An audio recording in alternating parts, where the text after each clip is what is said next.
Eu trago com muita alegria para o teu coração 5 conselhos para ser feliz em Lucas capítulo 15, a partir do versículo 11, na parábola do filho pródigo. Vamos ler esse texto? Lucas capítulo 15, versículo 11 até o versículo 24. Diz assim o texto da palavra de Deus.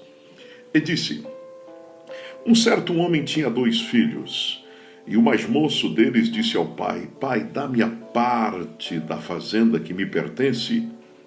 E ele repartiu por eles a fazenda.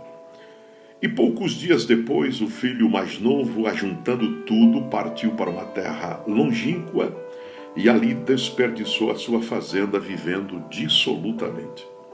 E havendo ele gastado tudo, houve naquela terra uma grande fome, e começou a padecer necessidades.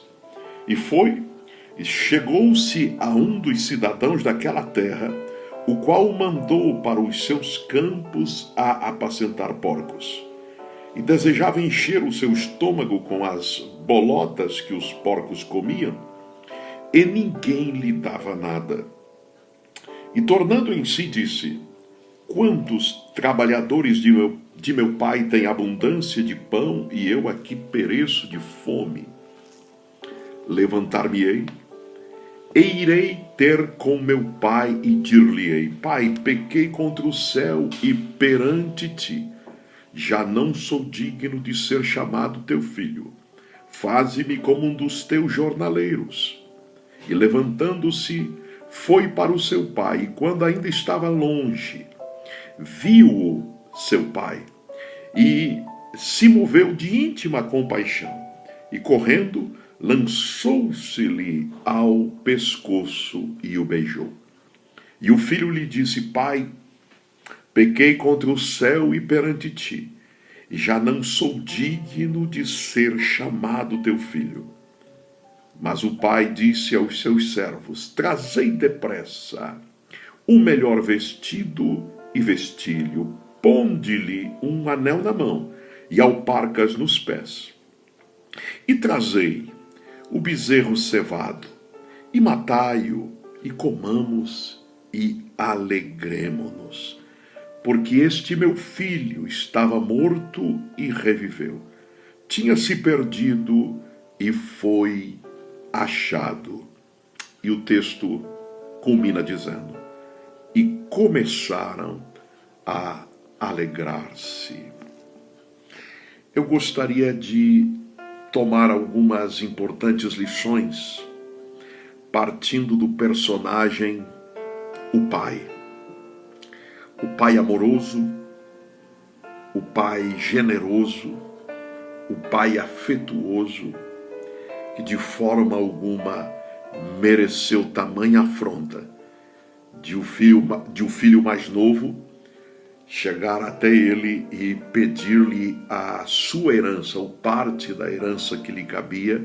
Digo uma afronta, porque ele estava pedindo a herança com o pai ainda vivo. Se hoje já seria um absurdo, imagine para aquele contexto oriental.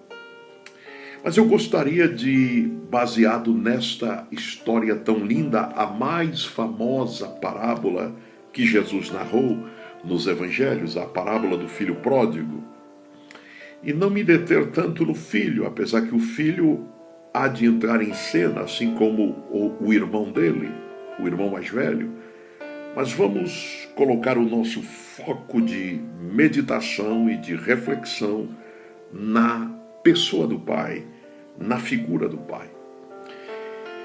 Algumas lições nós podemos aprender com esse pai, que nós podemos traduzir para o nosso ensino como conselhos para ser feliz. Conselhos que este pai nos dá nesta parábola para ser feliz. E são conselhos. Eu gostaria de destacar o primeiro conselho. Nós aprendemos que com este pai a não matar ninguém no coração. Por mais afronta, por maiores ressentimentos que esta pessoa tenha produzido, este pai nos dá um primeiro conselho nesta história bíblica ou nesta parábola: não mate ninguém no teu coração. Este filho caçula, como eu disse a vocês, ele comete a maior das afrontas. Ele pede a herança com o pai vivo. E todos sabem que uma herança só se reparte após a morte do doador da herança. Este filho, ao pedir a herança, ele estava dizendo ao seu pai, escute bem isso, ele estava dizendo com esta atitude: meu pai, para mim, o Senhor já morreu. Para mim, o Senhor já está morto. Este filho agiu assim com desrespeito e com tamanha desonra para com seu pai. Por quê? Porque no coração dele, ele já havia matado o seu pai dentro do seu coração. Então eu quero destacar aqui este primeiro conselho de Deus nesta parábola do filho pródigo, que nos ensina, nos exorta a não matar ninguém aqui dentro do coração. Você já ouviu alguém dizer, por estar aborrecido ou ter sofrido uma decepção com alguém, uma traição, um rancor ficou no coração com relação a essa pessoa? Você já deve ter ouvido alguém se manifestar assim e dizer: para mim esta pessoa já morreu, para mim esta pessoa não existe, eu ignoro, para mim já morreu. Na verdade, ele está verbalizando o que está no seu coração. Mas Deus não fez o nosso coração para ser cemitério de pessoas que estamos magoados. Não. Deus não fez a tua alma para ser uma tumba. Deus não fez o teu espírito para ser um sarcófago, para reter ali cadáveres na memória, pessoas que você já morreu, já matou e já morreram no teu coração. O famoso escritor inglês William Shakespeare, ele escreveu o seguinte, Shakespeare escreveu que quem guarda rancor, quem guarda mágoa, quem guarda ódio, ressentimento, é como quem toma veneno esperando que o outro morra, não é? O sujeito está, olha, ele vai morrer, e eu vou tomar este veneno, e este veneno vai matá-lo. Não, você se engana. Porque não perdoar, guardar rancor, você está se intoxicando com o veneno do rancor, da mágoa, do ressentimento, da falta de perdão. Você decidiu matar alguém no seu coração, exatamente porque você não consegue perdoar esta pessoa, não é? Então, um trocadilho aqui do verbo perdoar, a palavra perdoar, não é? Perder no ar. É porque você perde e isso se esvai. E a tua alma pode voar livremente. E você pode desfrutar a plenitude da alegria e da felicidade. Eu sempre digo que perdoar é abrir a porta de uma prisão, soltar o prisioneiro e depois se dar conta que o prisioneiro era você. Quando você mata alguém dentro do teu coração, você, espiritualmente, emocionalmente falando, você está guardando um defunto dentro de você. E para a tua surpresa, Deus está te falando hoje, te revelando hoje, te exortando hoje, e Deus está repetindo esta palavra profética no teu coração, que quando você mata alguém no teu coração, o primeiro morto é você. Nesta história, quem era o verdadeiramente morto? Foi o que matou o pai no coração? Não, o verdadeiro verdadeiramente morto era o filho. O filho é que estava morto. E quem era o verdadeiramente vivo era o pai, cheio de amor, cheio de compaixão, cheio de compreensão. Então, acompanhe comigo o raciocínio desta história. O morto, isto é, o filho, ele se dirige ao vivo pai, que na mente dele o pai está morto, mas na verdade estava vivo.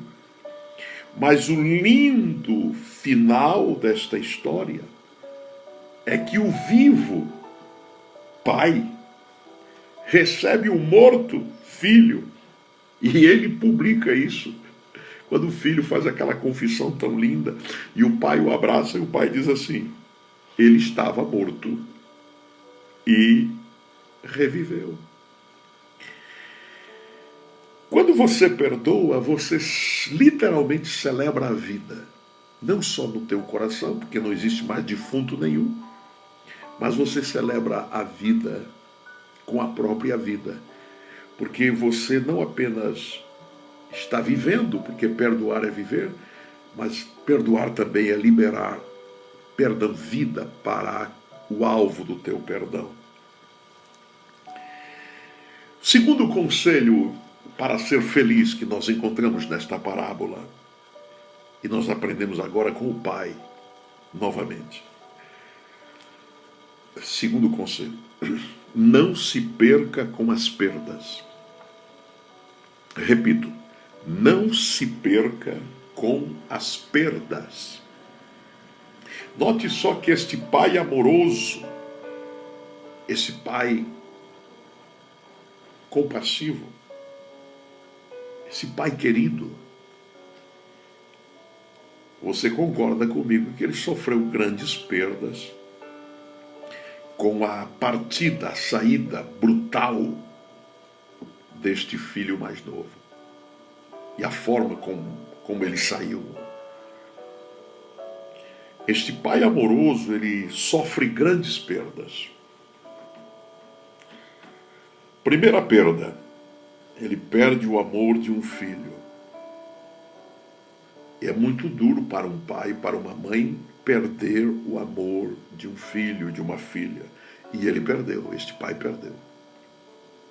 Segunda perda, ele perdeu a atenção do filho. Perde o amor automaticamente, porque já não existe mais esta atenção, esta preocupação. É muito triste. Ele perdeu a atenção do filho. Terceiro, perdendo o amor, perdendo a atenção, é claro, ele perdeu o carinho deste filho, que desde há muito já não o amava. Mas uma coisa que atingiu fortemente o coração dele, além de ele perder o amor, perder a atenção, perder o carinho, o afeto do filho, foi a perda do respeito. Ele perdeu do filho o respeito. E é crucial, e ele perdeu este respeito com relação do filho para com ele. E finalmente ele perde o filho para este mundo de pecado. Ele perde o filho, isso é trágico, e ele perdeu. Com a saída ou a partida daquele filho, ele armazenava muitas perdas. Eu pergunto a você, esse pai tinha 1000 razões para se perder com as perdas. O que muita gente entra em parafuso hoje é que são constantes e sucessivas perdas na vida. Eu estou falando com alguém nesta hora de forma profética, que você está dizendo: eu já perdi tanto, tentei, perdi de novo e continuei perdendo, e eu sou um perdedor. Quantas perdas! Busquei fazer tudo da maneira mais correta, honesta, e só sofri decepção. Você está dizendo isso?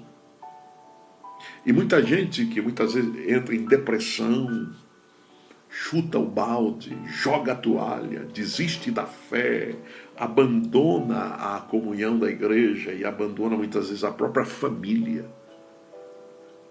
O que aconteceu com esta pessoa em meio às perdas? Esta pessoa se perdeu com as perdas. Não se perca com as perdas. Quanta gente que busca o suicídio porque se perdeu, e perdeu a vida por causa de uma perda.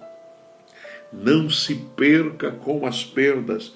É este segundo conselho. Eu estou olhando para este pai, um exemplo de quem perde tanta coisa, perde a riqueza maior que tinha, seu filho. Mas ele se levanta e é determinado, é firmado na fé e na rocha em Deus, e diz: não vou me perder com as perdas, não vou me perder, não vou pelo caminho da loucura, da depressão, do desespero, não, da amargura, não, eu não vou me perder com as perdas. Ele levanta-se todo dia. O filho está perdido no mundo, grande perda para ele, mas ele continua cuidando da família. Não se perca com as perdas.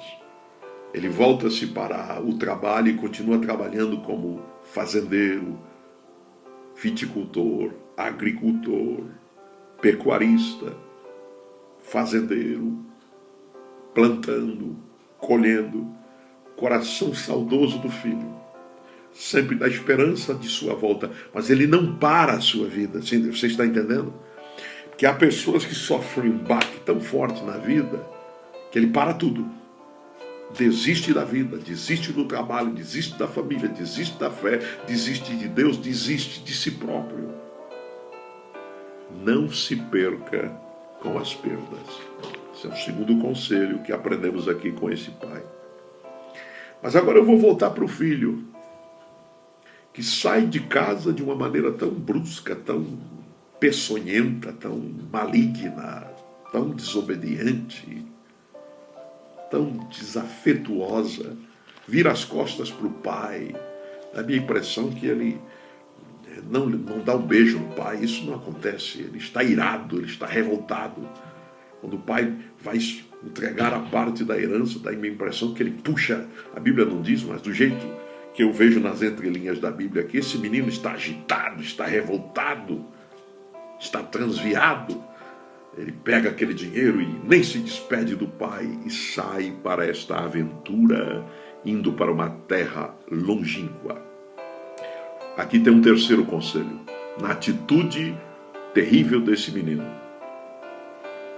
Ele sai de casa sem uma palavra de bênção do pai. Quer ser feliz na terra? Não viva nesta terra sem uma bênção ministrada na tua vida. Há um poder extraordinário no mundo espiritual, o efeito benéfico e glorioso de uma bênção ministrada. Nós temos que olhar o contexto aqui desta parábola. Jesus está ensinando os judeus. Inicialmente, ele está falando de uma história no contexto de uma família judaica. Não esqueçamos deste aspecto histórico, cultural, religioso de uma família judaica. E todo judeu tinha consciência disto. O valor de ser ministrado com uma bênção. Quer seja por um sacerdote, pela mãe, pelo pai. Porque um judeu temente a Deus jamais dispensaria uma bênção. Um judeu sabia que uma bênção tem o poder de mudar a história, o curso da sua vida. Lembre-se, é como Esaú chorou amargamente ao saber que Jacó lhe havia roubado a bênção da primogenitura. A bênção era a própria vida para o judeu.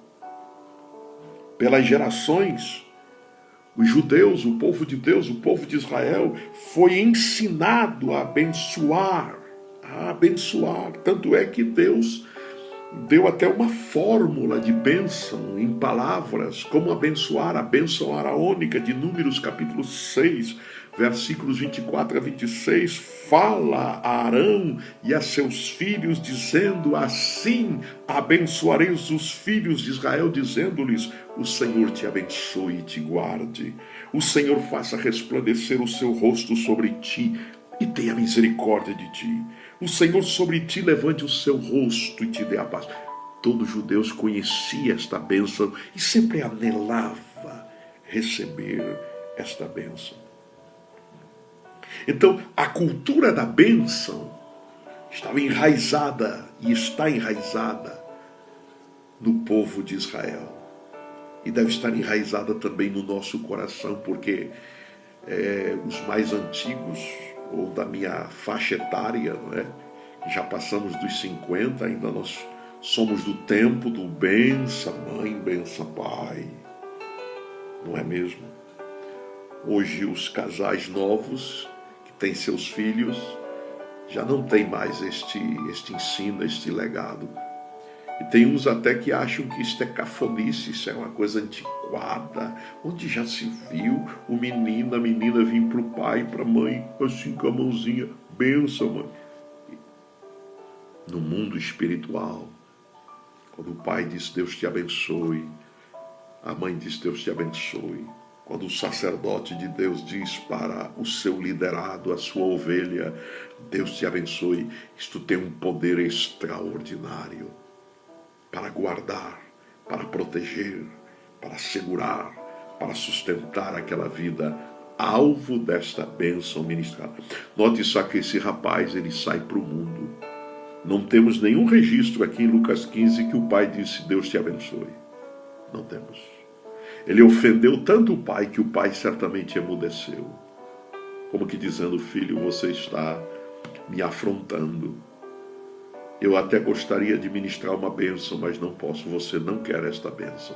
E ele decide sair pelo mundo, caminhar pelo mundo, viver pelo mundo, viajar pelo mundo, sem uma bênção ministrada.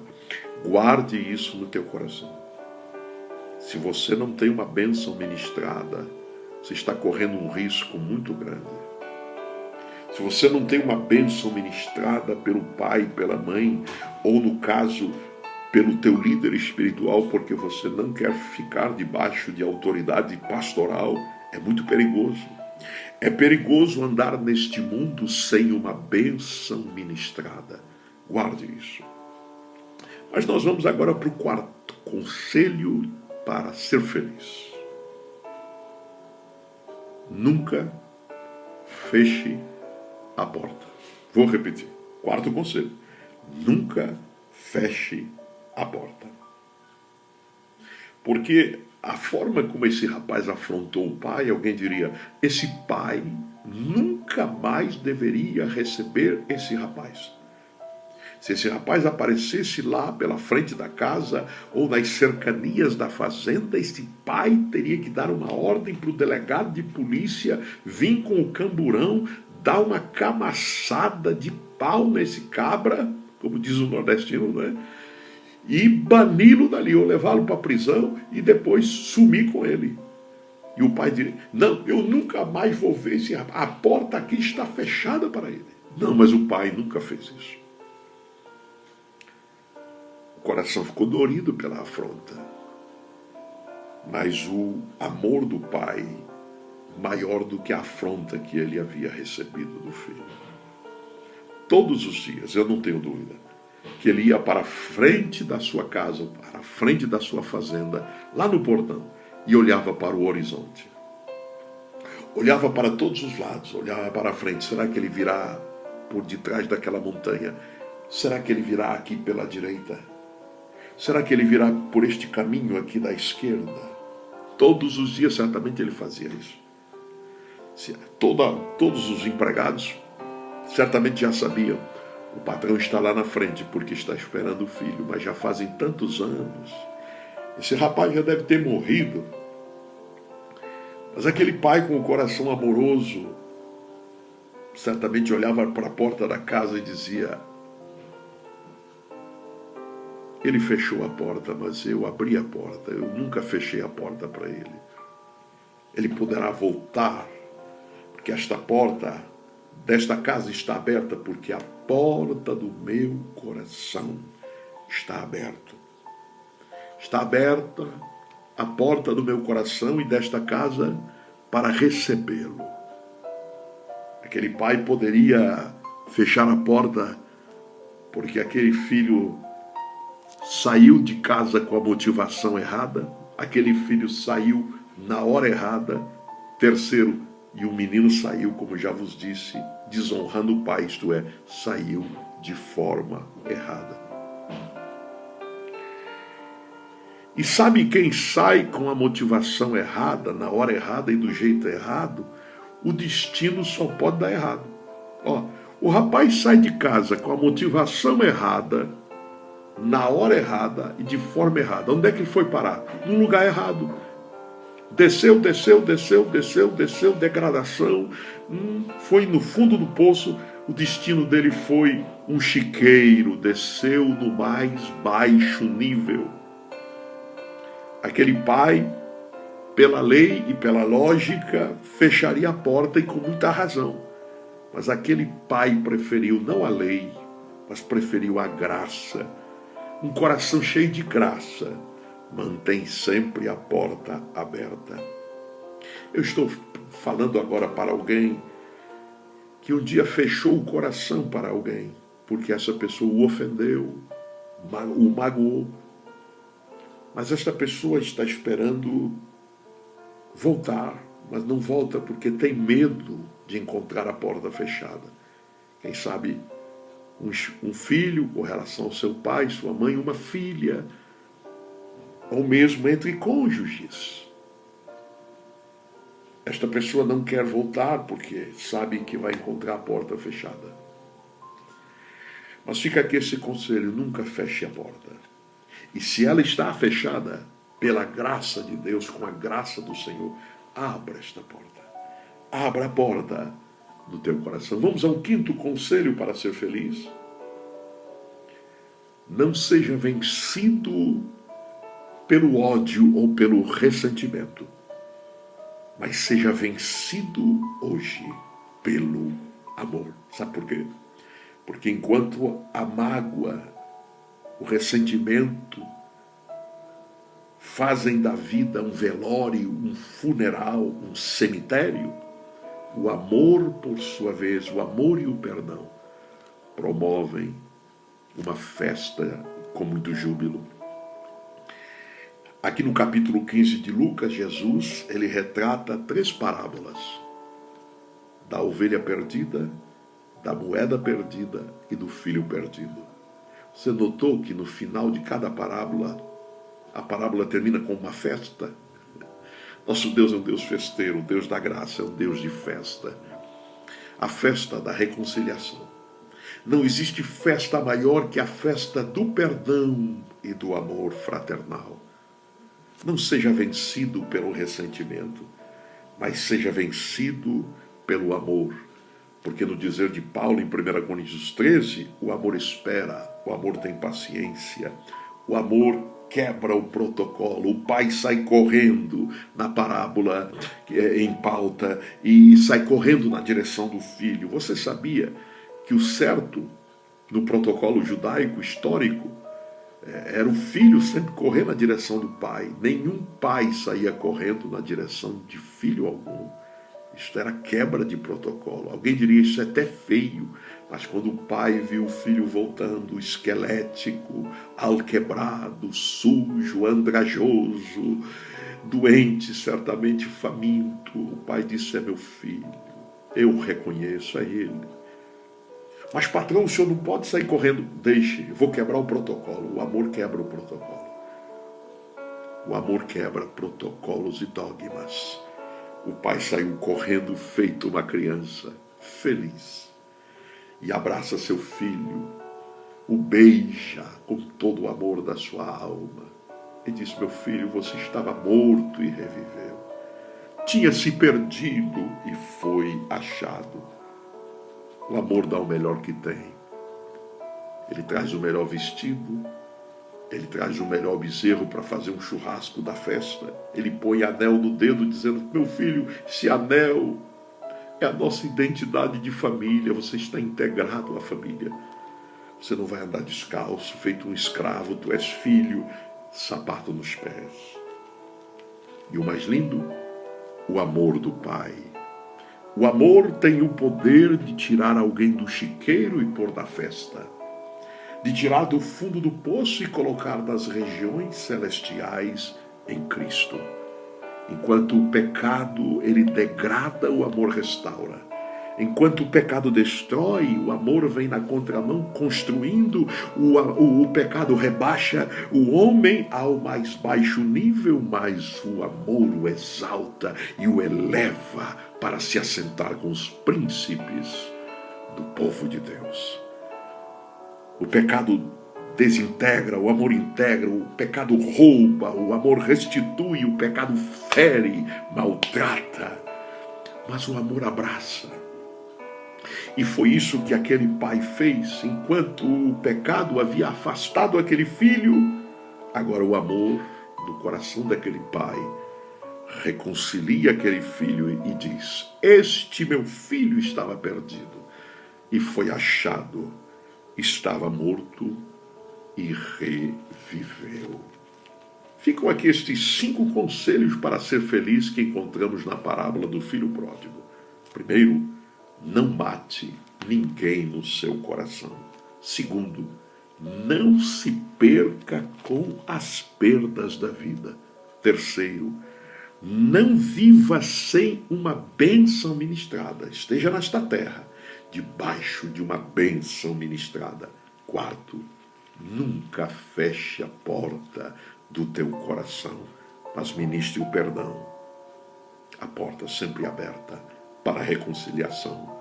Quinto, não seja vencido pelo ódio, ou pelo ressentimento, ou pela mágoa, mas seja sempre vencido pelo amor. Que Deus te abençoe com esta palavra.